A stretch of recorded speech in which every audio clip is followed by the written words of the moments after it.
नमस्कार, आप देख रहे हैं न्यूज रूम लाइव। आपके साथ मैं हूं शिप्रा झा और बुलेटिन की शुरुआत करेंगे इस वक्त की बड़ी खबर के साथ। बड़ी खबर राजधानी पटना से आपको बता दें, जहां रामकृष्ण नगर थाना इलाके में पुलिस की टीम ने कार्रवाई करते हुए भारी मात्रा में नकली किताब बरामद की है। बताया जा रहा है कि सूचना के आधार पर 5 प्रिंटिंग प्रेस में पुलिस ने छापेमारी की है, जहां सीबीएसई के अलावा एनसीईआरटी की नकली किताबें बरामद की गई। पुलिस ने इस धंधे के सरगना राकेश कुमार को गिरफ्तार कर लिया है। पटना पुलिस की माने तो नकली किताबों के खिलाफ ये अब तक की सबसे बड़ी कार्रवाई है। फिलहाल पुलिस की टीम पूरे मामले की जांच पड़ताल में जुटी हुई है। तो बड़ी खबर आपको पटना से बता रहे हैं, जहां 5 प्रिंटिंग प्रेस में पुलिस की टीम ने छापेमारी की और वहां से भारी मात्रा में नकली सीबीएसई के अलावा एनसीईआरटी की किताबें बरामद की गई हैं। तस्वीरें भी हम आपको वहां की दिखा रहे हैं, जिसमें आप खुद देख सकते हैं कि कितने भारी मात्रा में यहाँ पर जो किताबें हैं ये रखी गई हैं। ये सभी किताबें नकली हैं, जो छापेमारी के दरमियान सामने आई हैं। रामकृष्ण नगर थाना क्षेत्र के जकरियापुर इलाके में पुलिस ने करोड़ों रुपए की नकली किताबें बरामद की हैं।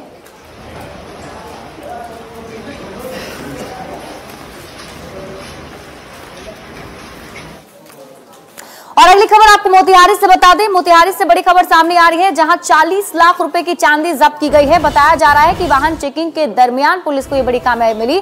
आपको बता दें, लोकसभा चुनाव के तहत वाहन चेकिंग अभियान चलाया जा रहा है, जिसमें 40 लाख रुपए की चांदी जब्त की गई है। पुलिस ने वाहन जांच के दौरान ये कार्रवाई की। कारोबारी ने 15 लाख रुपए के चांदी का बिल सौंपा है पुलिस को, लेकिन बाकी चांदी का हिसाब नहीं मिला है। कारोबारी से फिलहाल पुलिस की टीम पूछताछ कर रही है और ये जानने की कोशिश की आखिर ये चांदी जो है वो कहां ले जाई जा रही थी, कहां से लाई जा रही थी।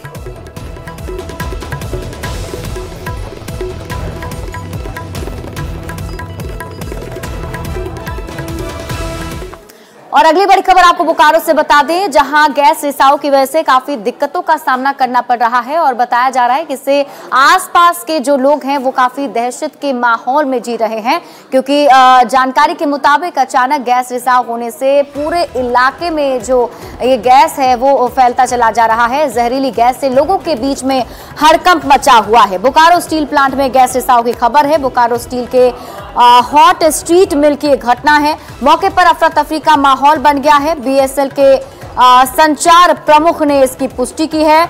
घटना की वजहों की जानकारी अभी तक नहीं मिल पाई है। इसके बारे में और जानकारी जुटाने की कोशिश की जा रही है। तो बोकारो से आपको बड़ी खबर बता रहे हैं, जहां जहरीली गैस के रिसाव से हड़कंप मच गया है। बोकारो स्टील प्लांट में गैस रिसाव हुआ, जहां हॉट स्ट्रीट मिल की एक घटना बताई जा रही है।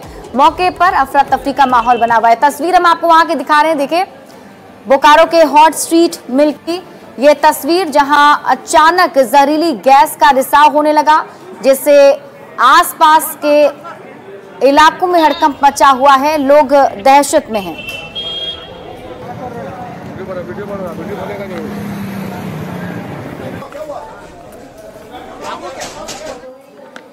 और अगली खबर आपको जमशेदपुर से बता दें, जहां एक युवक को गोली मारी गई है। बताया जा रहा है कि युवक ने नशा कारोबार का विरोध किया था और इसी से नाराज होकर अपराधियों ने गोली मारी है। नशा कारोबार का विरोध करने पर हमला किया गया है। युवक के मुंह में गोली मारी गई है। टीएमएच में घायल का इलाज चल रहा है। फिलहाल पूरे मामले की जांच पड़ताल में पुलिस की टीम जुट गई है। जोगसलाई थाना क्षेत्र की घटना बताई जा रही है। तो बड़ी खबर आपको जमशेदपुर से बता रहे हैं, जहां एक युवक को गोली मारी गई।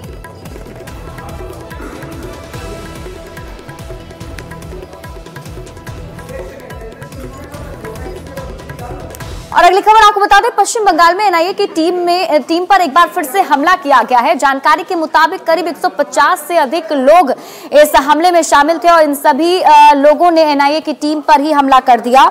जानकारी के मुताबिक पश्चिम बंगाल के पूर्वी मेदिनीपुर में एनआईए की टीम 2 आरोपियों को पकड़ने के लिए पहुंची थी और तभी वहां 150 से ज्यादा लोग जुट गए और उन्होंने टीम को रोकने की कोशिश की।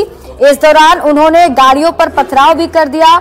आरोपी को पकड़ने के लिए एनआईए की टीम केंद्रीय सुरक्षा बल को लेकर पहुंची थी। हालांकि इसके बाद एनआईए की टीम ने दोनों आरोपियों को गिरफ्तार कर लिया और उन्हें लेकर कोलकाता के लिए रवाना हो गई है। लेकिन इसी बीच आपको बता दें कि एनआईए की टीम पर हमला किया गया है। तस्वीर आप देखिए, जो गाड़ी है वो क्षतिग्रस्त आपको यहाँ दिखाई देती हुई नजर आ रही होगी। बताया जा रहा है कि 2 आरोपियों को पकड़ने के लिए एनआईए की टीम पहुंची हुई थी और तभी करीब 150 से अधिक लोग मौके पर जमा हो गए और उन सभी लोगों ने टीम पर ही हमला बोल दिया, जिसमें गाड़ी भी क्षतिग्रस्त हो गई है।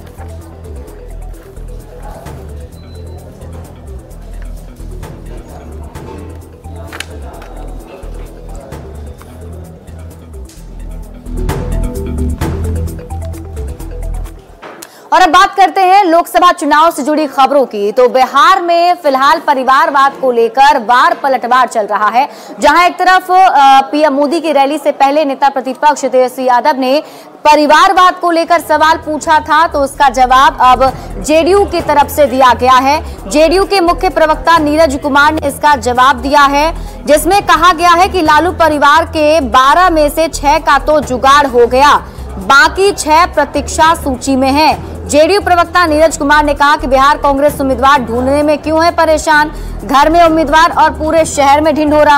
ये 2 तस्वीरें आपके टीवी स्क्रीन पर दिखा रहे हैं। पहली तस्वीर आप देखिए, जिसमें तेजस्वी यादव ने आरोप लगाया था परिवारवाद का बीजेपी के ऊपर और पीएम मोदी से सवाल पूछा था। तो दूसरी तस्वीर है जो आज जवाब जेडीयू की तरफ से दिया गया है।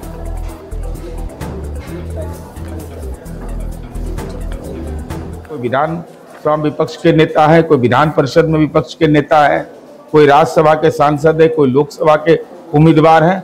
6 ही तो वेटिंग लिस्ट है, 6 को कंफर्म करने में क्या दिक्कत हो रहा है। इसलिए हम तो अनुरोध करेंगे कि परिवारवाद के लिए अगर बेहतर राजनीति का एजेंडा आपका है तो इससे सुनहरा मौका कोई नहीं मिलेगा। 12 का 12 100% लोगों को पॉलिटिकल जॉब मिल जाएगा। वहीं वीआईपी प्रमुख मुकेश सहनी के महागठबंधन में शामिल होने पर जब जेडीयू के राज्यसभा सांसद संजय झा से सवाल पूछा गया, तो उन्होंने कहा कि इससे एनडीए का कोई नुकसान होने वाला नहीं है।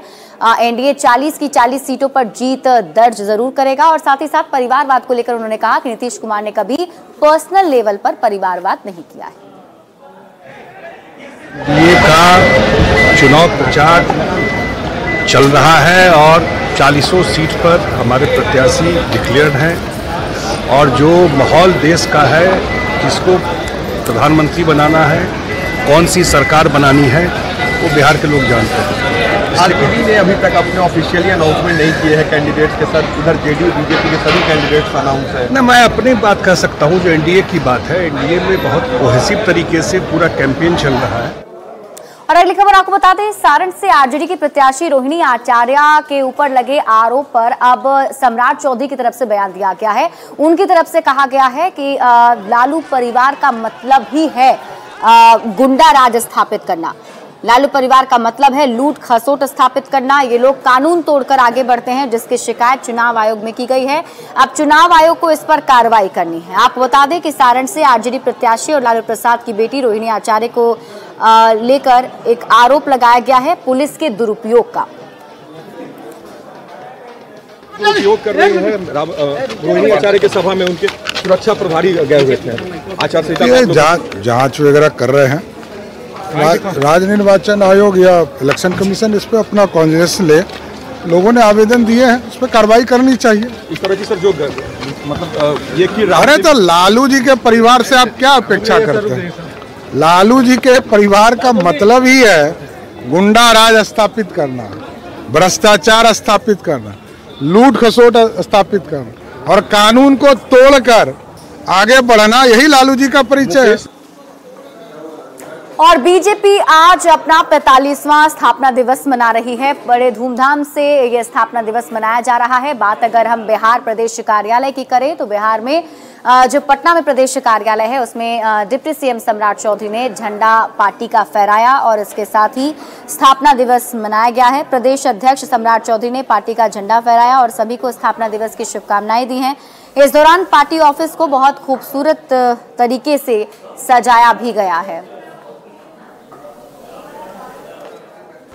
कल तक जो लोग भारतीय जनता पार्टी की ओर देखकर हंसने का काम करते थे, जो स्वर्गीय अटल बिहारी वाजपेयी जी ने अपने सदन में कहा, उस वक्तव्य के बाद भारतीय जनता पार्टी का एक एक कार्यकर्ता इस देश में लगा और आज आदरणीय प्रधानमंत्री नरेंद्र मोदी जी के नेतृत्व में पिछले 2 बार से अपनी बहुमत की सरकार, एक बार 282 और एक बार 303 सीटें जीतकर एनडीए के साथ मिलकर दोनों बार सरकार चलाने का काम किया। मैं देश भारतीय जनता पार्टी, पूरे देश के भारतीय जनता पार्टी के कार्यकर्ता, पूरे बिहार के कार्यकर्ताओं को शुभकामना देता हूं, बधाई देता हूं कि आपका संकल्प ये तीसरे और चौथे जनरेशन भारतीय जनता पार्टी के निस्वार्थ, बिना कोई भय या लोभ के सतत लड़ते रहे और अंत्योदय के महामंत्र को घर तक पहुंचाते रहे। और आज देश के प्रधानमंत्री माननीय नरेंद्र मोदी जी एक भारत श्रेष्ठ भारत के सपना को भी साकार कर रहे हैं और सबका साथ सबका विकास के महामंत्र को, अंत्योदय को हर घर तक पहुंचाने में जो देवदुर्लभ कार्यकर्ताओं ने अहम भूमिका निभाया है।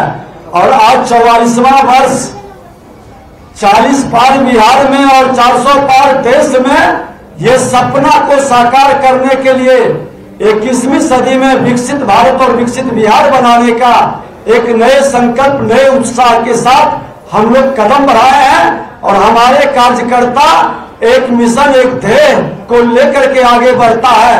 ये राजनीतिक सामाजिक कार्यकर्ता के साथ साथ अपने राष्ट्र के प्रति समर्पित है। राष्ट्रवाद के महामंत्र देश के प्रधानमंत्री जी का सब समाज को इससे जोड़कर आगे बढ़ने के लिए आज संकल्प लेने का दिन है। वहीं इस मौके पर बीजेपी के राष्ट्रीय अध्यक्ष जेपी नड्डा ने बीजेपी के सभी कार्यकर्ताओं को स्थापना दिवस की शुभकामनाएं दी हैं। साथ ही उन्होंने कहा है कि जो काम बीजेपी के कार्यकर्ताओं ने पार्टी को मजबूती देने के लिए किया है वो अपने आप में सराहनीय है। साथ ही साथ उन्होंने कहा कि 40 की 40 सीट जो बिहार में है वो तो जीते ही और पूरे देश में 400 पार का नारा सफल हो, इसको लेकर संकल्प लिया जाए। से भारतीय जनता पार्टी के करोड़ों कार्यकर्ताओं को आज के स्थापना दिवस की शुभकामनाएं देता हूं,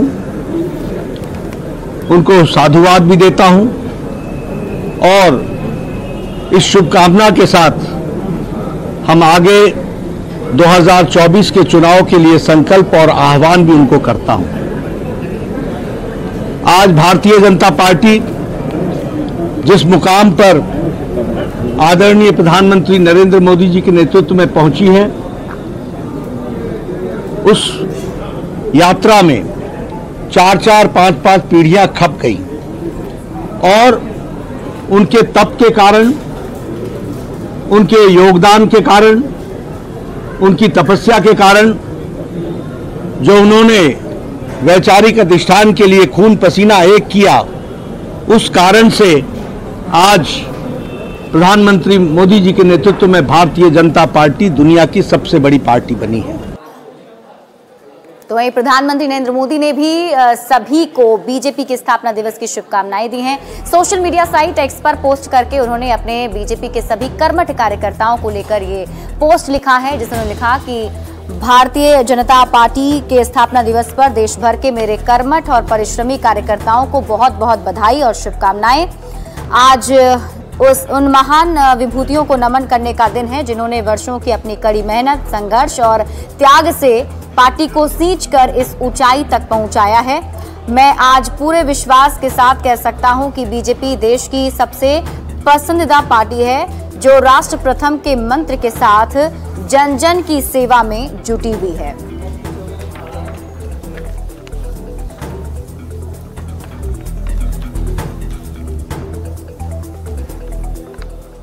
तो पटना में इसको लेकर जश्न मनाया जा रहा है। पटना में बीजेपी के सभी कार्यकर्ता बीजेपी स्थापना दिवस को लेकर जश्न में डूबे हुए हैं।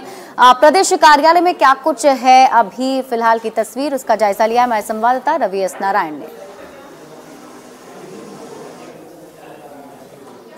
चुनाव को लेकर एक तरफ जहां पूरे देश भर में जो प्रचार है वो पूरे शबाब पर है, वहीं इसी बीच बीजेपी अपना 45वां स्थापना दिवस मना रही है और देश भर के तमाम बीजेपी के कार्यालयों में झंडोत्तोलन किया जा रहा है। हम बात कर रहे हैं पटना के, अगर बीजेपी कार्यालय की अगर तस्वीर अगर आप देखेंगे तो यहाँ से बीजेपी कार्यालय को भी फूलों से सजाया जा रहा है और यहाँ पे आप देखेंगे कि पूरे कार्यालय को फूलों से सजाया गया है। यहाँ पे रंगोलियां बनाई जा रही हैं और बीजेपी कार्यालय में अगर आप प्रवेश करेंगे तो महिला मोर्चा के जो सदस्य हैं वो पूरे कार्यालय को रंगोली से सजा रही हैं और रंगोली भी क्या एकदम खास, जहाँ पे कमल का फूल बनाया गया है और पूरे कार्यालय को फूलों से भी सजाया जा रहा है। देखिए, आज तो स्थापना दिवस है तो इसमें कमल ही खिलेगा आज, क्योंकि हमारा कमल निशान ही है, चिन्ह हमारा। और स्थापना दिवस हमारा एक त्योहार है, हमारा पर्व है और हमारी शान भी है। तो आज कमल फूल बना के, रंगोली बना के, फूलों से सजा करके और आज हम सब स्थापना दिवस मना रहे हैं। सजल दीदी हमारी प्रदेश ये प्रभारी हैं, उनके नेतृत्व में हम लोग ये काम कर रहे हैं और बहुत बल मिलता है इनसे, इनके दिशा निर्देश से हम लोग ये काम कर रहे हैं। और आज हम लोग बहुत हर्ष की बात है कि आज भाजपा का स्थापना दिवस में हम लोग को ये काम करने को मिला, क्योंकि हम लोग बिल्कुल महिलाओं को मोदी जी इतना सशक्त कर दिए हैं कि उनके लिए जितना भी किया जाए, भाजपा के लिए जितना भी किया जाए वो कम है। भारतीय जनता पार्टी माँ भारती राष्ट्र और संविधान के लिए समर्पित पार्टी है। यह पार्टी सिर्फ एक राजनीतिक दल नहीं, एक विचारधारा है जो सबका साथ सबका विकास के मूल मंत्र के साथ चलती है। और यह मूल मंत्र माननीय मोदी जी ने ऐसा मूल मंत्र दिया है कि आने वाले समय में यह एक बड़ा रिसर्च का विषय होगा दुनिया में।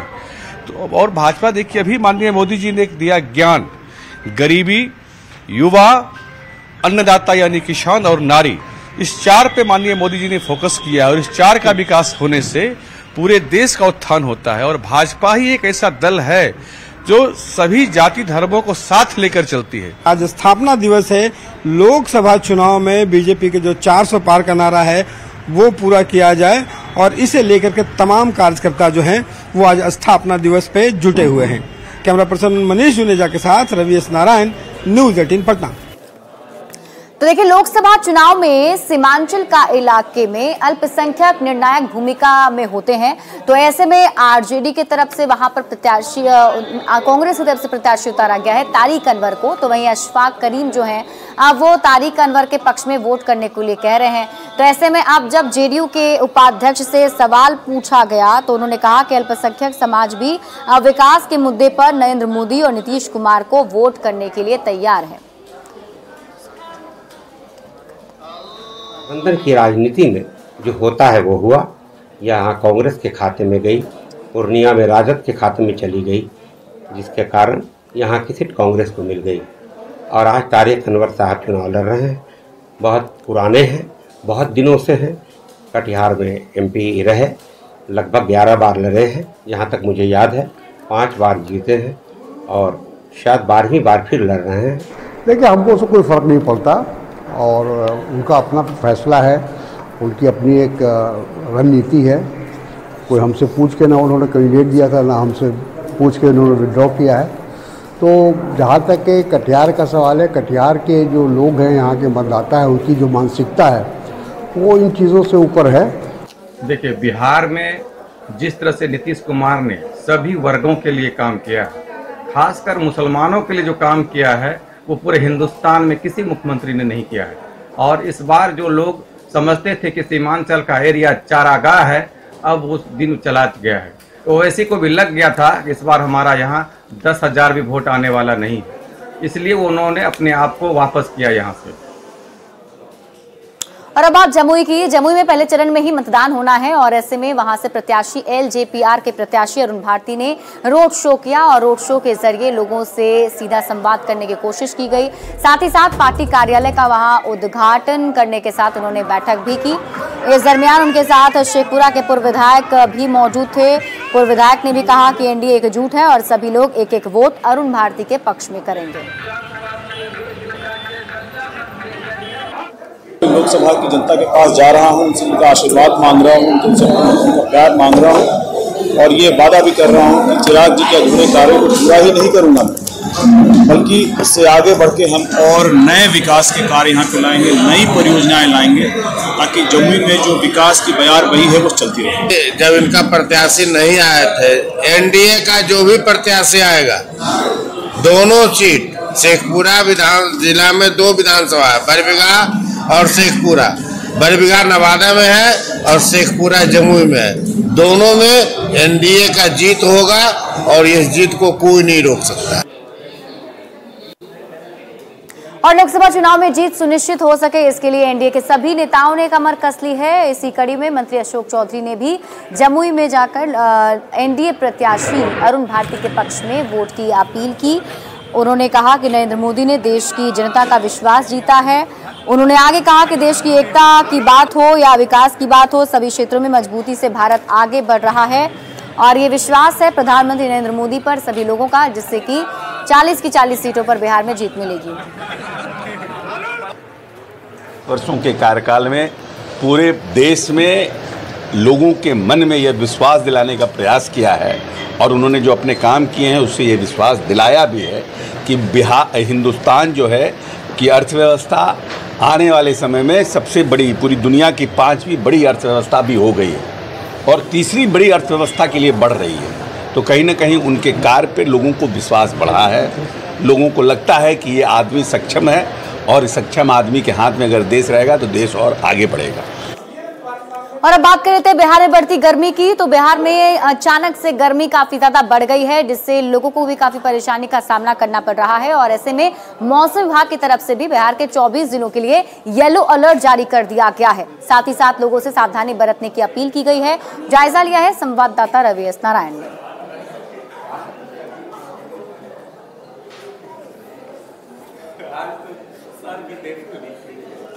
बिहार में अभी से ही लू जैसे हालात हैं और लू को देखते हुए बिहार के 24 जिलों में अलर्ट जारी किया गया है।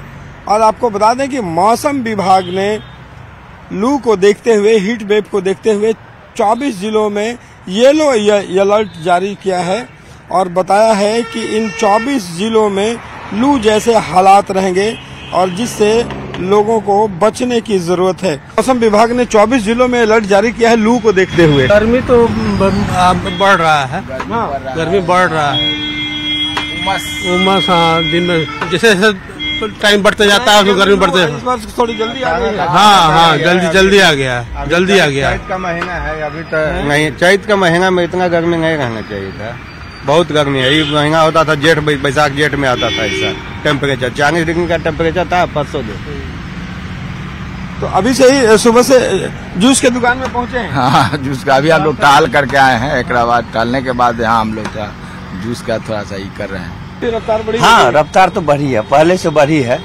सुबह में मतलब आप लोग है कि इधर बेल उल का शरबत पेट ठंडा के लिए पीते हैं शरीर में, और शाम को भी मतलब बढ़ा है, मतलब सेलिंग पहले से। फल और जो जूस के दुकान है उन लोगों की बिक्रियां भी बढ़ रही है। कैमरा पर्सन मनीष जुनेजा के साथ रवि एस नारायण, न्यूज 18 पटना। और अगली खबर आपको गोपालगंज से बता दें, जहां उत्पाद विभाग की टीम ने बड़ी कार्रवाई की है। शातिर शराब तस्कर को गिरफ्तार किया गया है। बताया जा रहा है कि शराब तस्कर के पास से 10 लीटर शराब भी जब्त की गई है। तो गोपालगंज से बड़ी खबर आपको बता दें, उत्पाद विभाग की टीम ने बड़ी कार्रवाई की। शराब के साथ 2 शातिर तस्कर गिरफ्तार किए गए हैं। तस्करों के पास से 10 लीटर शराब बरामद हुई है। मौके से एक बाइक भी जब्त की गई है। बथनी कट्टी के पास विभाग की ये बड़ी कार्रवाई।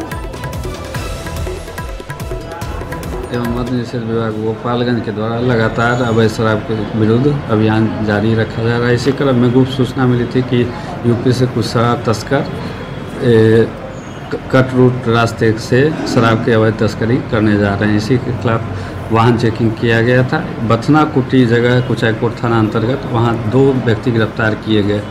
ये विदेशी शराब ये अपने टेट्रा पैक अपने शरीर में टेप से साट कर गुप्त रूप से लेके जा रहे हैं। और फिलहाल इस बुलेटिन में अभी के लिए बस इतना ही। आप देखते रहिए न्यूज़ 18 बिहार झारखंड।